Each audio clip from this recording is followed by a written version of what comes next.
100% Pak, anak kalau kejang dan koma dibawa ke rumah sakit, begitu sadar 100% Pak rata-rata cacat, betul nggak?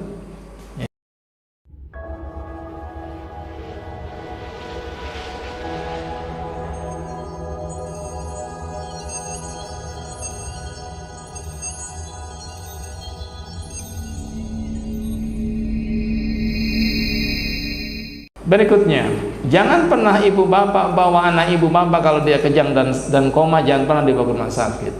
100% jika anak kita kejang dan koma dibawa ke rumah sakit, begitu sadar lumpuh, betul enggak?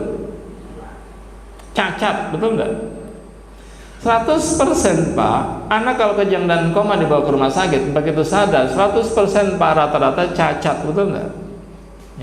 Itu namanya cerebral palsy juga, tapi bukan sejak lahir, itu karena masuk rumah sakit dia kejang dan koma, dikasih obat-obat kimia. Bukan darahnya makin lancar, darahnya makin mampet, kan begitu, badannya makin kaku, ya kan, akhirnya letter U. Bisa nggak Ustaz ditotok? Bisa insya Allah, tapi keburu meninggal, letter O meninggalnya kan makin ketekan simpul saraf, makin ketekan jaring laba-laba, tambah lagi obat kimia, makin ketekan lagi kan, tambah lagi obat kimia, makin ketekan lagi, makin kenceng nggak jaringnya tadi, laba-laba tadi kan makin kenceng Pak, makin ketekan, letter U, akhirnya ketekan lagi letter O, ya.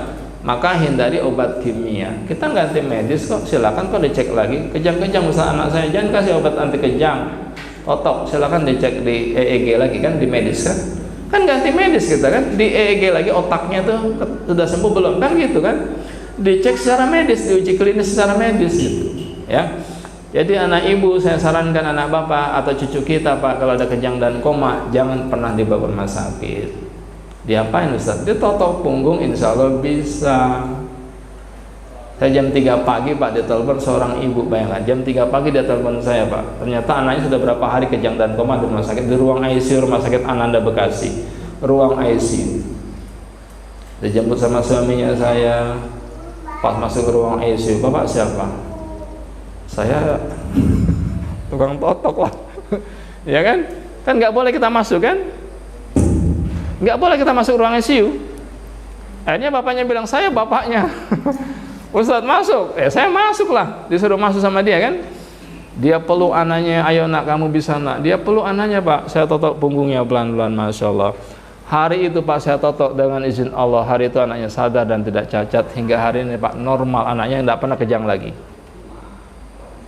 Ya, jadi kalau anak kita kejang dan koma, jangan pernah dibawa ke rumah sakit.